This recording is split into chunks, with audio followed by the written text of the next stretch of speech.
ବର୍ତ୍ତମାନ ଗୋଟିଏ ମହାମାରୀ ପୃଥିବୀରେ ଗ୍ରାସ କରିଛି ଜାଣିଛ ତ? ଯେଉଁଥିପାଇଁ ଆମେ ସମସ୍ତେ ଘରେ ରହିଛେ, ବାହାରେ ବୁଲାବୁଲି କରିବାକୁ ଯାଇପାରୁନି। ତା ନାଁ କ'ଣ କହିଲ? ସେଇଟା ହେଉଛି କରୋନା ବୋଲି ଆମେ ଜାଣିଛେ। ସେଇ ରୋଗ ଯାହା ଦ୍ୱାରା ହେଉଛି ବୈଜ୍ଞାନିକମାନେ ତାଙ୍କ ନାଁ ଦେଇଛନ୍ତି କୋଭିଡ-19। କୋଭିଡ-19 ଏଇଟି ଗୋଟିଏ ଭୂତାଣୁ। ଭୂତ ଦେଖିଛ? କେହି କହିବ ନାଇଁ ଆମେ ଦେଖିନୁ। ତାହେଲେ କିନ୍ତୁ କହିବ ସେ ଡରେଇଲା, ଏମିତି କଲା, ସେମିତି କଲା, ଗଛ ହଲେଇ ଦେଲା, କିନ୍ତୁ ଆମେ ତାକୁ ଦେଖିପାରୁନୁ। ତେଣୁ ଇଏ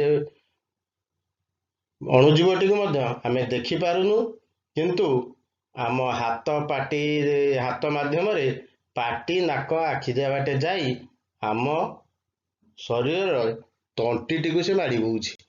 ତେଣୁ ଆମେ ଭୟରେ ରହୁଛୁ। ଇଏ ଜନ୍ତୁଟିକି ତମେ ଭଲ କି ଜାଣି ସାରିବଣି, ଏଇଟା ହେଉଛି କରୋନା ଭାଇରସ। ତେଣୁ ଆମେ କେହି ଦେଖିପାରୁନୁ ଆକୁ, କିନ୍ତୁ ଇଏ ଆମ ହାତ ବାଟ ଦେଇ ଯାଇକି ପାଟି, ନାକ, ଆଖିରେ ଯାଇକି ଆମ ଶରୀରରେ ଯାଇକି ପୁଣି ତଣ୍ଟିଟାକୁ ଧରୁଛି। ସେଇଥିପାଇଁ ଆମେ କ'ଣ କରୁଛେ ନା ମୁହଁରେ ଗୋଟେ ତୁଣ୍ଡି ଦେଇ ବୁଲୁଛେ, ଯାହାକୁ ଆମେ ମାସ୍କ କହୁଛେ।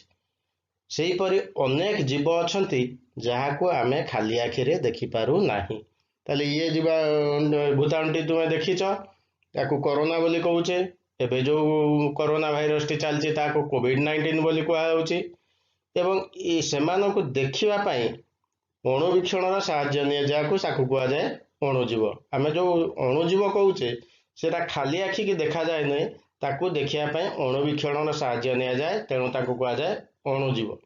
କିନ୍ତୁ ଏଇ ଯେଉଁ ଭୂତାଣୁ, ଆକୁ ଇଏ ସାଧାରଣ ଅଣୁବୀକ୍ଷଣରେ ମଧ୍ୟ ଦେଖାଯାଏ ନାହିଁ। ମୁଁ ଆଉ କେତେ ଗୁଡ଼ିଏ ଭୂତାଣୁ ଦେଖାଉଛି, ଦେଖ। HIV ଅଛି, ଇନଫ୍ଲୁଏଞ୍ଜା ଅଛି, ଏଠି 4-5 ପ୍ରକାର ଭୂତାଣୁ ଅଛି। ଏମାନେ ଖାଲି ଆଖିକି ଦେଖାଯାଆନ୍ତି ନାହିଁ, କି ସାଧାରଣ ଅଣୁବୀକ୍ଷଣରେ ମଧ୍ୟ ଦେଖାଯାଆନ୍ତି ନାହିଁ। ଏ ଯେଉଁ ଭୂତାଣୁ, ଆର ଗୋଟେ ବିଚିତ୍ର ସତ୍ତା ବର୍ତ୍ତମାନ ପୃଥିବୀରେ ପ୍ରହଳିକା ସୃଷ୍ଟି ହେଇଛି। ଏହା ଏତେ ଛୋଟ ଯେ ଏହାକୁ ମିଲି ମାଇକ୍ରନରେ ମପାଯାଏ। ମନେ ରହିଲା, ମିଲି ମାଇକ୍ରନରେ ମପାଯାଏ। 1 ମିଲି ମାଇକ୍ରନ ହେଉଛି 1/1000 ମାଇକ୍ରନ। ଏହାକୁ ଇଲେକ୍ଟ୍ରନ ଅଣୁବୀକ୍ଷଣରେ ଯାଇକି ଫଟୋଗ୍ରାଫିକ ପ୍ଲେଟରେ ଛବି ନିଆଗଲେ ଆମେ ତା ବିଷୟରେ ଜାଣୁ। ତମେ ଜାଣିଛ ବର୍ତ୍ତମାନ ଯେଉଁ କରୋନା ଟେଷ୍ଟ ହେଉଛି, ପଜିଟିଭ ବାହାରୁଛି, ସେଗୁଡ଼ା ସାଧାରଣ କଥା ନୁହଁ। ବିଭିନ୍ନ ମେଡିକାଲରେ ସ୍ୱତନ୍ତ୍ର ଭାବେ ତାକୁ ଦେଖାଯାଉଛି। ତେଣୁ ଏହା କ'ଣ କରେ ନା, ଭାଇରସ କୋଷ ଭିତରେ ରହିକି ନିଜର ବଂଶବୃଦ୍ଧି କରେ। କୋଷ ଭିତରକୁ ନ ଯିବା ପର୍ଯ୍ୟନ୍ତ ତା ବଂଶବୃଦ୍ଧି ହେଇପାରିବ ନାହିଁ, କି ଏ ବାହାରେ ଯଦି ରହିଲା ଆମର କିଛି କରିପାରିବ ନାହିଁ। ସେଇଥିପାଇଁ ଆମକୁ କୁହାଯାଉଛି ଯେ ତୁମେ ବାହାରକୁ ଯାଅ ନାହିଁ, କିମ୍ବା ପାଟିରେ, ନାକରେ, ଆଖିରେ ହାତ ମାର ନାହିଁ। ଇଏ କୌଣସି ମତେ ଯଦି ଆମ ଶରୀର ଭିତରକୁ ଚାଲିଗଲା ତାହେଲେ ଆମର ବହୁତ କ୍ଷତି କରିବ। ତ ମୁଁ କହିଲି ଆମ ବେକରେ ଯେଉଁ ତଣ୍ଟି ରହିଛି, ଶ୍ୱାସ ନଳୀକି ସେ ଆକ୍ରାନ୍ତ କରୁଛି। ବର୍ତ୍ତମାନ ଏଇ ଯେଉଁ ବୀଜାଣୁ ଗୁଡ଼ାକୁ ଆମେ ଶ୍ରେଣୀ ଭାଗ କରିଛେ, ଯେଉଁଗୁଡ଼ାକ ଅଣୁଜୀବ ବୋଲି କହୁଛି। ଅଣୁଜୀବ ଦେଖ, ମୁଁ ଲେଖିଛି, ସ୍ଲାଇଡଟି ଦେଖ। ଅଣୁଜୀବରେ 4 ଭାଗରେ ବିଭକ୍ତ କରାଯାଇଛି: ବୀଜାଣୁ, ଆଦିପ୍ରାଣୀ, କବକ, ଶୈବାଳ। ଅଣୁଜୀବକୁ 4 ଭାଗରେ ବିଭକ୍ତ କରାଗଲା: ବୀଜାଣୁ, ଆଦିପ୍ରାଣୀ, କବକ, ଶୈବାଳ। ଆମେ ୟା ବିଷୟରେ ସମ୍ପୂର୍ଣ୍ଣ ଭଲ ଭାବେ 9ମ ଶ୍ରେଣୀରେ ପଢ଼ିବା। ପ୍ରତ୍ୟେକ ବିଷୟରେ ଉଦାହରଣ ସହ ଆମେ ପଢ଼ିବା। ତଥାପି ମୁଁ ତୁମକୁ ଏଠି ବୀଜାଣୁ, ଆଦିପ୍ରାଣୀ, କବକ, ଶୈବାଳର କେତେ ଗୁଡ଼ାଏ ପ୍ରାଣୀଙ୍କର ସ୍ଲାଇଡ୍ ଦେଖେଇ ଦଉଛି। ପ୍ରଥମେ ଆମେ ବୀଜାଣୁ ଆଉ ଆଦିପ୍ରାଣୀ।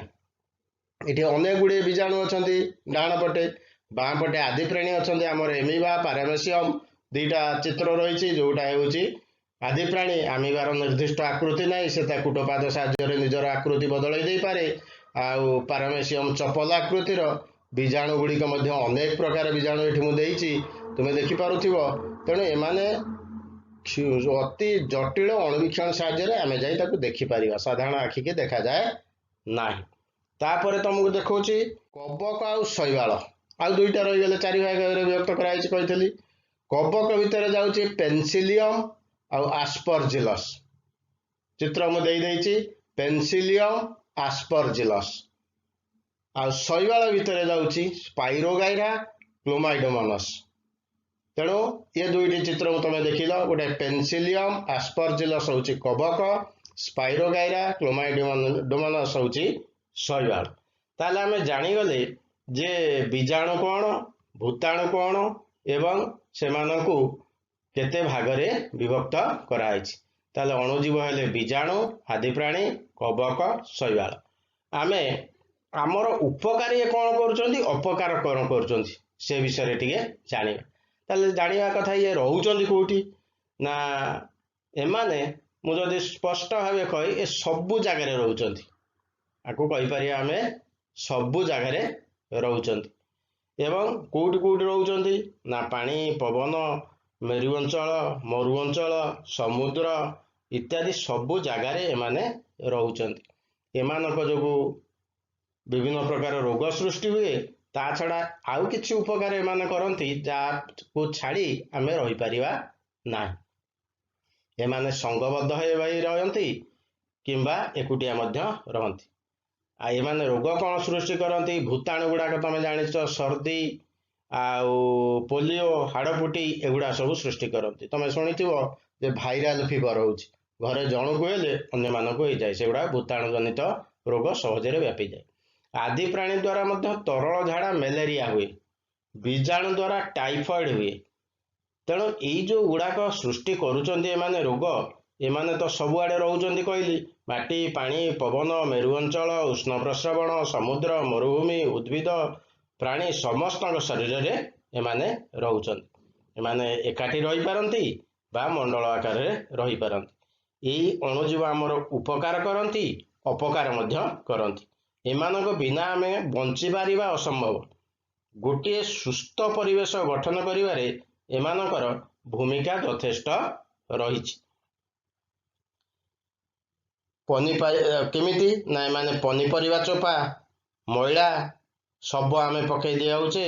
ଏ ବୀଜାଣୁ ଗୁଡ଼ାକ ତାକୁ ଅପଘଟନ ପ୍ରକ୍ରିୟାରେ ପୁଣି ପୋଷକକୁ ମାଟିରେ ମିଶାଇ ଦେଉଛନ୍ତି। ଯଦି ଆମେ ସେ ବୀଜାଣୁ ନଥାନ୍ତେ, ଜୀବାଣୁ ଗୁଡ଼ାକ ନଥାନ୍ତେ, ତାହେଲେ ସେ ଆମେ ଯାହା ପରିବା ଚୋପା ଗଦେଇଲେ ସେମିତି ମଗେଇବା, ବା ଗୋଟେ ମରିଗଲା ଗାଈ ଗୋରୁ ବା ମଣିଷ ଆମେ ତାକୁ ପକେଇ ଦେଇଯାଉଛେ ବା ପୋତି ଦେଇଯାଉଛେ, ସେ ସେମିତି ଥାଆନ୍ତା, ଏଗୁଡ଼ାକ ନଷ୍ଟ ହୁଅନ୍ତା ନାହିଁ।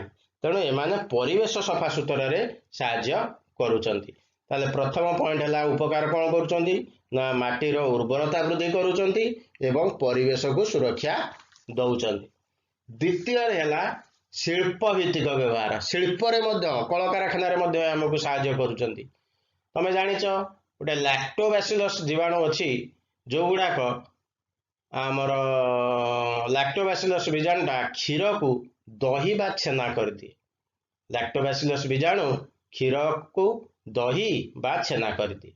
ଭିନେଗାର ଶୁଣିଥିବ ଆଚାର ଫାଚାରରେ ଦିଆହେଉଛି, ତାକୁ ମଧ୍ୟ ପ୍ରସ୍ତୁତ କରିବାରେ ସାହାଯ୍ୟ କରେ। ନଡ଼ିଆ କତା, ଝୋଟ ଏଗୁଡ଼ା ଯେଉଁ ପଚେଇକି ଆମେ ତା ଦେହରୁ ସୂତା ବାହାର କରି ଦଉଡ଼ି କରୁଛେ, ତା ଦେହରେ ମଧ୍ୟ ସାହାଯ୍ୟ କରେ। ଏବଂ ଚମଡ଼ାକୁ ପାଗ କରିବାରେ ସାହାଯ୍ୟ କରେ। ଯେଉଁ ବିଭିନ୍ନ ପ୍ରକାର ଚମଡ଼ା ସଂଗୃହୀତ ହେଉଛି, ଆମେ ଚପଲ ମାରୁଛେ, ଲେଦର ବୋଲି କହୁଛେ, leather bag, leather belt, leather ସୁ, ଏଗୁଡ଼ା ସବୁ ତିଆରି କରିବାରେ ଏମାନଙ୍କର ମଧ୍ୟ ଭୂମିକା ରହିଛି, କାରଣ ଏମାନେ ତାକୁ ପାଗ କରିବାରେ ସାହାଯ୍ୟ କରନ୍ତି। ସୁରାସାର ବା ଆଲକୋହଲ ତାକୁ ପ୍ରସ୍ତୁତ କରିବାରେ, ଯେଉଁଟା ମଦ ପ୍ରସ୍ତୁତ ହେଉଛି, ତା ଦେହରେ ମଧ୍ୟ ସାହାଯ୍ୟ କରନ୍ତି। ତା ଛଡ଼ା ପାଉରୁଟି ଆଉ କେକ୍ ଆ ଦେହରେ ପକେଇଲେ ସେଟା ଫୁଲେ, ଇଷ୍ଟ ପାଉଡର ପଡ଼ିଲେ ସେଗୁଡ଼ାକ ଫୁଲେ। ତେଣୁ ଏଗୁଡ଼ାକ ଶିଳ୍ପ କ୍ଷେତ୍ରରେ ମଧ୍ୟ ବ୍ୟବହାର ହେଉଛି। ଔଷଧରେ ମଧ୍ୟ ବ୍ୟବହାର ହେଉଛି। କେତେକ ଜୀବାଗ୍ନ ବା ଆଣ୍ଟିବାୟୋଟିକ୍ ବୀଜାଣୁ ଦ୍ୱାରା ପ୍ରସ୍ତୁତ ହୁଏ। ଉଦ୍ଭିଦ ଓ ପ୍ରାଣୀମାନଙ୍କ ରୋଗ ଚିକିତ୍ସାରେ ମଧ୍ୟ ଏହାକୁ ବ୍ୟବହାର କରାଯାଉଛି। ପେନିସିଲିନ୍ ଇଞ୍ଜେକ୍ସନ ତମକୁ ଦେଇଛି, ପେନିସିଲିନ୍ର ଗୋଟେ କବକ ଚିତ୍ରରେ।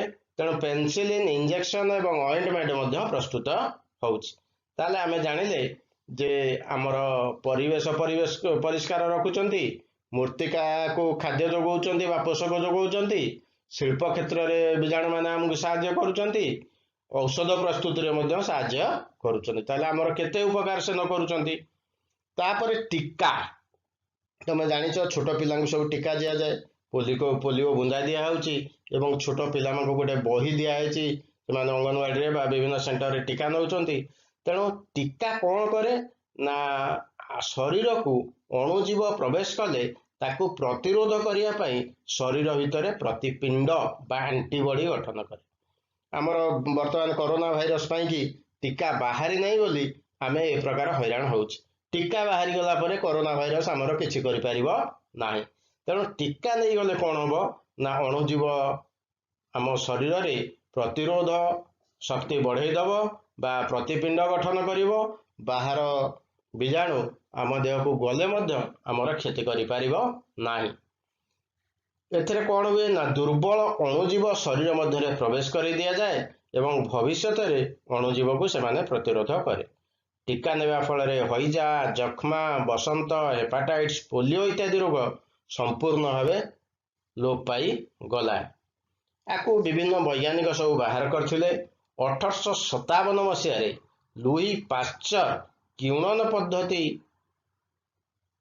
उद्भावन करथिले जो सुरासार और लैक्टिक अम्ल प्रस्तुत हुए। किण्वन पद्धति द्वारा ये सुरासार बा लैक्टिक अम्ल प्रस्तुत हो। 1929 मसीह अलेक्जेंडर फ्लेमिंग पेनिसिलिन प्रस्तुत करते जो गुड़ा कि आम ऑइंटमेंट बा इंजेक्शन न बोले नौ। 1798 एडवर्ड जेनेर बसंत टीका उद्भावन करते। बसंत पृथ्वी प्राय लोप पाईगला बसंत आउ कौटी नाही। ताले ये जदि एते उपकार करुचंदी अपकार करुचंदी कि नहीं निश्चित किसी अपकार करुचंदी। कारण आम विषय हूँ एमाने कौन उपकार करुचंदी एवं कौन अपकार करुचंदी। केतेक अणुजीव प्राणी उद्भिद देह रोग सृष्टि करती। केतेक अणुजीव प्राणी आ उद्भिद उभय देह रोग सृष्टि करती। आमर वस्त्र आदि जिनिस को एमाने नष्ट कर दियंती। आमर जो विभिन्न प्रकार वस्त्र है बा बही है बा अन्यान्य जो किसी उपकरण है एमाने अणुजीव गुड़ाक ताकू नष्ट कर दियंती। मनुष्य देह में रोग सृष्टि करती। मिलिमिला किंबा बसंत एगुड़ाक विभिन्न माध्यम व्यापी थाए। आमर जल द्वारा व्यापे एवं एगुड़ाक वायु द्वारा व्यापे। केतक रोग विभिन्न माध्यम संचरित हुए। हईजा जक्ष्मा सर्दी हाड़फुटी छिंकिला बेले एगुड़ाक आमर जो थंडा हुए आम छिंकू सर्दी जिते होता है छिंकू से हजार हजार भूताणु आम शरीर बाहरी अन्य लोक देहरे प्रवेश करे। तेणु आमको विभिन्न प्रकार संचरित हो विभिन्न प्रकार रोग सृष्टि करे हईजा जक्ष्मा सर्दी हाड़फुटी। तेणु से कोरोना समय कहुई छिंकिले तुम हाथ दे छिंकब बा रुमाल दे छिंकब बा जेभली अन्य लोक देहरे न पड़े से आमको 6 फुट दूरतार रहा कहुई। केतेक रोगर बाहक रूपे काम करती यथा माछी आ मशा एमाने रोग बहन करती। माई एनोफिलिस मशा मलेरिया जीव जो प्लाज्मोडियम भाइवाक्स आकु बहन करिथाए। तेणु माई एनोफिलिस मशा आ द्वारा मलेरिया हुए। सेमती माई एडिस मशा ये डेंगू ज्वर करई थाए। डेंगू भूताणु को आनी बाहक होता है बा आम देहरे आनी छाड़े। आखपाख रे आमे पानी दबा को ये जो मशा न होवाई आम आखपाखे पानी जमिया को दबा नहीं। जो जंगलिया होती घर पाख ताकू सफा रखा। तुम टीवी रे देखुच टायर पैड़ डबा जो थे पानी थी जदि पानी बहुत समय रहे से मशा अंडा दे वंशवृद्धि करती एवं ये मलेरिया और डेंगू रोग को व्यापार साहाय्य करती। खाली मनीष को हुए ना पशु मानक हुए। पशु मानक गाई गोरु कहूथवा फाटुआ रोग गाई देहरे गोटे फाटुआ रोग हुए जानी। तेणु गाई देहरे होता फाटुआ रोग एमान द्वारा होता है।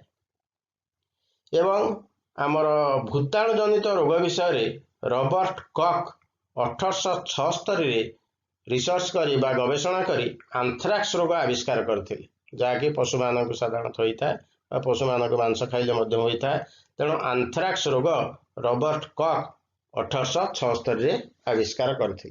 पिला माने एटा छोटिया विषय थिला मु तुमको वर्तमान पढ़े सारी तुमको 3टी प्रश्न डाकुची ता उत्तर गुड़िक तमे लेखिब। अणुजीवर 4टी उपकारिता लेख। अणुजीवर 4टी उपकारिता लेख। प्रथम प्रश्न लेख अणुजीवर 4टी उपकारिता लेख। द्वितीय होउची मनीष शरीर ରୋଗକାରକ ଅଣୁଜୀବ କେମିତି ପ୍ରବେଶ କରେ? ମଣିଷ ଶରୀରକୁ ରୋଗକାରକ ଅଣୁଜୀବ କେମିତି ପ୍ରବେଶ କରେ? କାହା ମାଧ୍ୟମରେ ସେମାନେ ପ୍ରବେଶ କରନ୍ତି? ଏବଂ ଆଉ ଗୋଟିଏ କ୍ୱେଶ୍ଚିନ୍ ଦେଖ, ତୃତୀୟ କ୍ୱେଶ୍ଚିନ୍, ଆମେ କିପରି ସଂକ୍ରାମକ ରୋଗରୁ ରକ୍ଷା ପାଇବା? ଆମେ କିପରି ସଂକ୍ରାମକ ରୋଗରୁ ରକ୍ଷା ପାଇବା? ଏବଂ ମୁଁ ଏ ବିଷୟଟିର ସର୍ଟ କ୍ୱେଶ୍ଚିନ୍ ଆଉ କିଛି କାଲି ଦେବି, ତୁମେମାନେ ନିଶ୍ଚିତ କରି ରଖିବ। ତେଣୁ ଆଜି ପାଇଁ ଏତିକି, ପୁଣି କାଲିକି। ଧନ୍ୟବାଦ।